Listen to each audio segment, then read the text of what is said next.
Chicago is the story of Roxy Hart, who kills the man that she's been sleeping with and tries to get her husband to take the fall for it, but he doesn't, and she ends up in prison with a bunch of other women who have killed their husbands or boyfriends, and it's her story of trying to get to trial, but also of trying to get her own vaudeville act, because that's what she really wants to do. My name is Ed Meehan.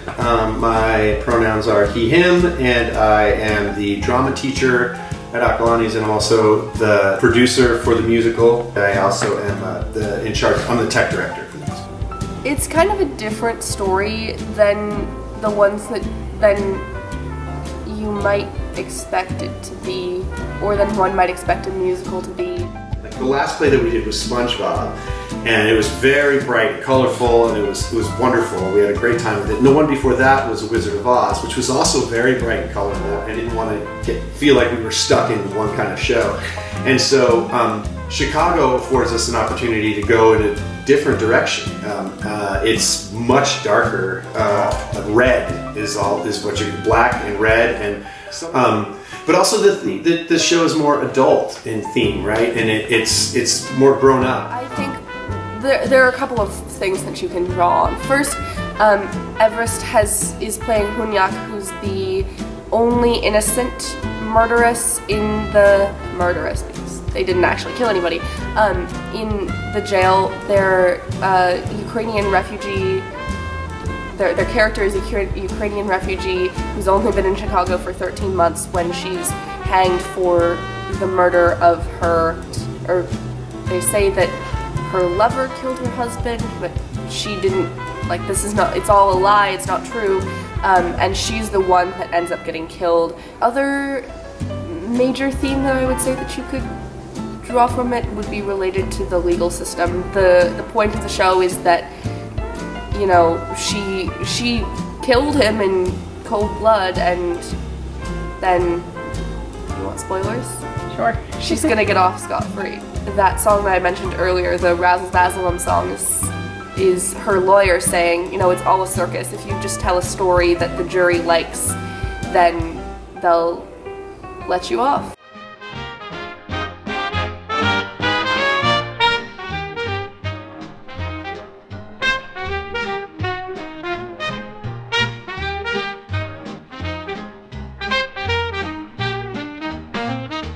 Addison Burton, and I'm head of costumes. Fiona Greenaway, also head of costumes. I know, for instance, like with this play, we drew up some like sketches to begin with for like the Razzle girls, and kind of just took our team and created a bunch of concept art of what we wanted them to look like, what we envisioned them to look like. Definitely a lot of sparkles and frilly fabrics and all that kind of fun stuff. Take a lot of inspiration from like other musicals and like how like Broadway's productions create their costumings and stuff, that or we'll just like search for like specific vibes on like Pinterest and stuff. So I made one corset for the Showgirls for the Razzle Dazzle number that Jaden DePrisco wears. That So one's good. my favorite. In the script for Chicago, during like the Razzle Dazzle scene, it like says that there are going to be like circus performers coming on, and we didn't get to do that obviously, but I still wanted to have that, like, because the song is about like performing. I still wanted to have like circus motifs, so when I did Jaden's corset, I used those themes. I think it turned out really well. I love it. I liked doing the corsets and the Razzle costumes. Obviously they're amazing and all the sparkles, but time-wise, I would say probably the cell block, forget the name, cell block dresses. Those ones I've spent the most time on, and once we finally tweaked the pattern, it turned out really good. So I'm really happy with how it turned out. Really, in the very beginning of the process, like once we get the cast list and everything, we usually start by taking measurements and just have like a good spreadsheet of like everyone's measurements, shoe size, all that kind of stuff. So if we were to buy a few things or rent things, we have the options of making sure the costumes fit for them. And then we also at that same time ask them what things they are comfortable with and what things they're uncomfortable with, because obviously everyone has different like needs and stuff and preferences. So a lot of people I know are very sensitive to like velvet or like sequins because of just it's like itchy or it doesn't fit right. So we always just try to work around the actors' comfortability, but usually they don't really get a say. But obviously they're allowed to say something if they are uncomfortable with their costume. We worrisome every now and then. It's stressful, but it's like I wouldn't want to be anywhere else. Like I kind of like revel in it, you know what I mean? Like it's like I hate it, and it's like, oh my god, get me out of here. But like, oh, I love it. Yeah, exactly. It's like annoying in the process, but then it's like, wait, but it's really fun. We love Chicago.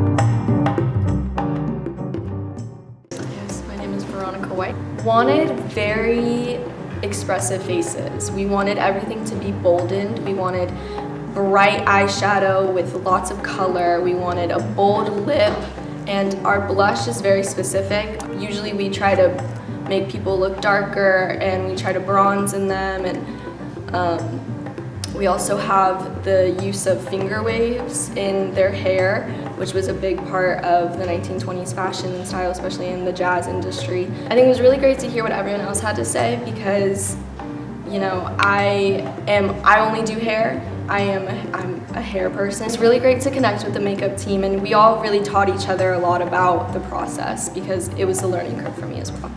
So when it comes to the actors in our relationship, it's really important for us to listen to them and hear what they have to say because not everyone is comfortable wearing a full face of makeup age.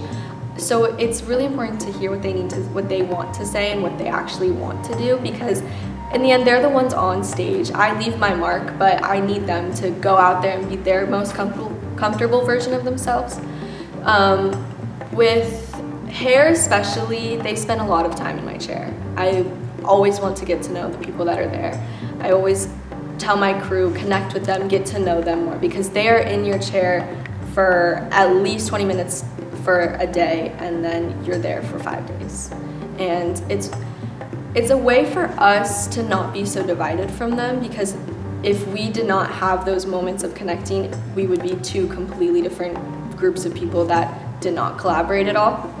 But it's a big emphasis for my group. I always remind them it is about connecting with them, it is about listening to them, and it's about hearing them. I would have to say my favorite part of Chicago is definitely my hair and makeup crew. I mean, they're some of my best friends outside of this space. It bonds us a little bit more than some of my other friends because we spend so much time outside of school, in school together, and we do dress-up days. Like I'll have my crew, we'll do PJ day on the last day, we'll do our own dress-ups. I know Chicago does their own dress-ups too, but we have come closer as a group together and it's been really fun training everyone because I have 2 people taking over for me next year. It's going to be Andreas who's taking over the hair department and then Aliciana who takes over the makeup department. We're splitting it. So honestly just building with them, bonding with them, and just being able to spend like an experience like this together has been amazing. Very important skill to have is to be able to present yourself and show up for other people so that we can all show up together for a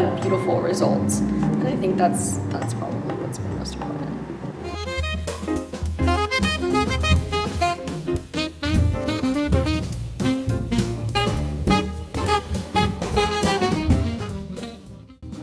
Quinn Chiappetta. Well, I am the career head of lights and sound, so that's like within stagecraft and kind of just generally for productions. And then also in Chicago, I'm what we call the tech manager. With a group of people that is this large, there is so much communication that needs to happen from, you know, producers to pit to crew to actors on stage to just every single person that is involved in this production, which is an insane amount of people. Whenever we have the reporters on, there's the specific orange we do for the jail, we do a specific gray for, you know, Mr. Cellophane, we have a blue, for Me and My Baby we have like a purple, All I Care About Is Love we have a pink. Like for specific characters and specific like motifs that we want to show or songs, then we're gonna have different lights.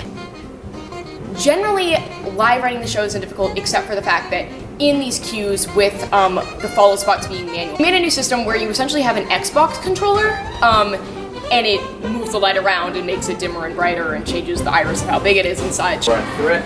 These are all our inputs over here. We can set the levels for each microphone.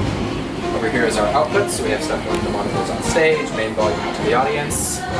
Over here is all our microphone receivers, so all of the cast's mic packs, they all come into channels on here. There's nothing right now.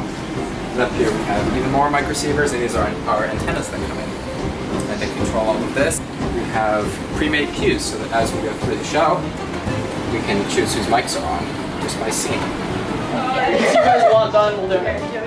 I think it was very efficient to only give us 30. I think 6 minutes. Oh my god, let's take call. Okay, and then can I get the thing and you are good. To you yep, and I realized it afterwards. I'm like, I did it 2 times.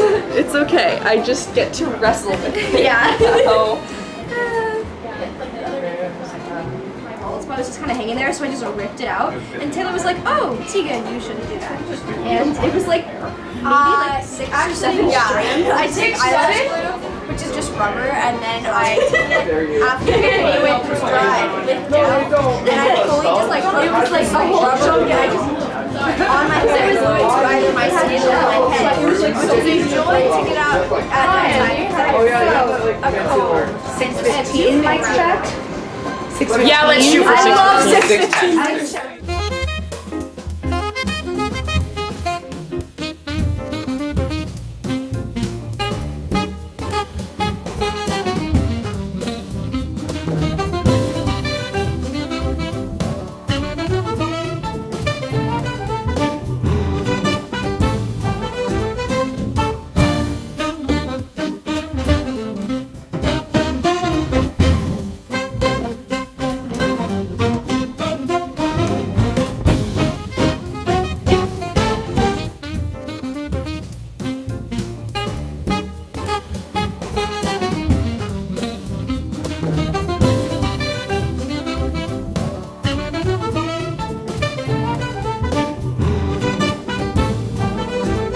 One of the things that we are about is we're a community, right? We're not just a team, but we're a community. It's the community of people that are doing it. It's the family aspect. it's hard to feel like one big happy family, but the Dromadons, everyone in this space has really come together through Mr. Meehan's effort to make us a collective body, and I think he does an amazing job. It's like I can go up to any person in this cast and have like a great conversation with them. It's like when I unmic people in the booth and we get a debrief about the show and we get to talk, like that's so much fun. And I think that one of my favorite things about theater just at all is the connections with people and these like related experiences that you have. The seniors are leaving, and there will be, the program will look different next year, just as it does every year, with a new group of people. So there's that kind of a knowing that it's going to change and wanting to hold on to the show that we've had and that kind of thing. Of course, we're going to miss our seniors that are just phenomenal. Like Addie is just amazing, and of course Kayla and Tate and Sean I mean those are just a handful of the seniors.